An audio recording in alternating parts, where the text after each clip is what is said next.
महत्त्वाची बातमी तुकाराम मुंढेंच्या एफडीए विभागाची हायकोर्टाकडून खरडपट्टी काढण्यात आलेली आहे।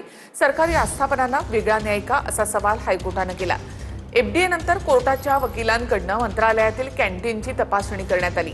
वकिलांच्या तपासणीनंतर मंत्रालयातील कॅन्टीनमध्ये त्रुटी आढळल्या आहेत। कोर्टाने एफडीएला फटकारलं आहे। हॉटेल्सना सुधारण्यासाठी नोटीस द्या असं देखील कोर्टाने सांगितलं। 6 ऑगस्टला याचिकेवर पुन्हा एकदा सुनावणी होणार आहे। हायकोर्टाच्या आदेशानंतर आज मंत्रालयातील दोन्ही कॅन्टीनवर हायकोर्टाचे वकील आणि एफडीएनं धाड टाकली। या तपासणीमध्ये मंत्रालयातील कॅन्टीनमध्ये अनेक त्रुटी आढळून आल्यामुळे खळबळ माजली आहे। याच मुद्द्यावरून आज हायकोर्टाने एफडीएची कानउघडणी केली। कोर्टामध्ये काय घडलं ते आपण पाहूया। नवी मुंबईतील एका पंचतारांकित हॉटेलचा अन्न परवाना रद्द केल्यानं याचिका दाखल करण्यात आली।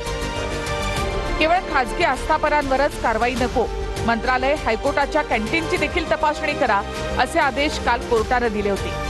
कोर्टाकडून काल अन्न आणि औषध प्रशासनाला सविस्तर अहवाल सादर करण्याचे आदेश देण्यात आले। कालच्या आदेशानंतर एफडीएनं हायकोर्टाच्या कॅन्टीनची तपासणी केली। तपासणीमध्ये त्रुटी आढळल्यामुळे एफडीएनं पुढील आदेशापर्यंत हायकोर्टाचं कॅन्टीन बंद केलं। कोर्टाच्या आदेशानंतर 3 वकिलांचे एक पथक थेट मंत्रालयामध्ये पाठवलं गेलं। त्यांना दुपारी 4 वाजेपर्यंत अहवाल सादर करण्याच्या सूचनाही दिल्या गेल्या।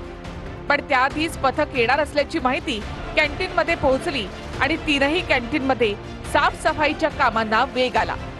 ही साफसफाई सुरू होती तेवढ्यातच हायकोर्टाचं पथक मंत्रालयामध्ये पोहोचलं। त्यांनी तात्काळ कॅन्टीनकडे धाव घेऊन तपासणी देखील सुरू केली। 3 वकिलांच्या पथकाने सुमारे 45 मिनिटं 3ही कॅन्टीनमधील कानेकोपरे तपासले। त्यांनाही अस्वच्छता आढळून आली। काही ठिकाणी माशा दिसल्या। वकिलांच्या पथकाने तिथल्या कर्मचाऱ्यांना काही प्रश्नही विचारले।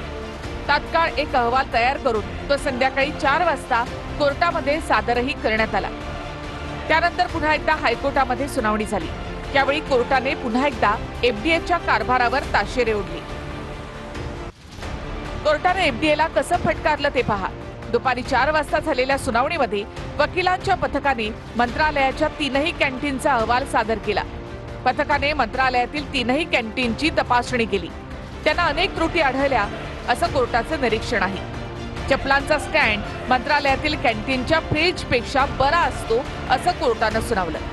मंत्रालयामधील कॅन्टीन 98% स्वच्छ हा अधिकाऱ्यांचा अहवाल खोटा आहे असं कोर्टानं म्हटलं।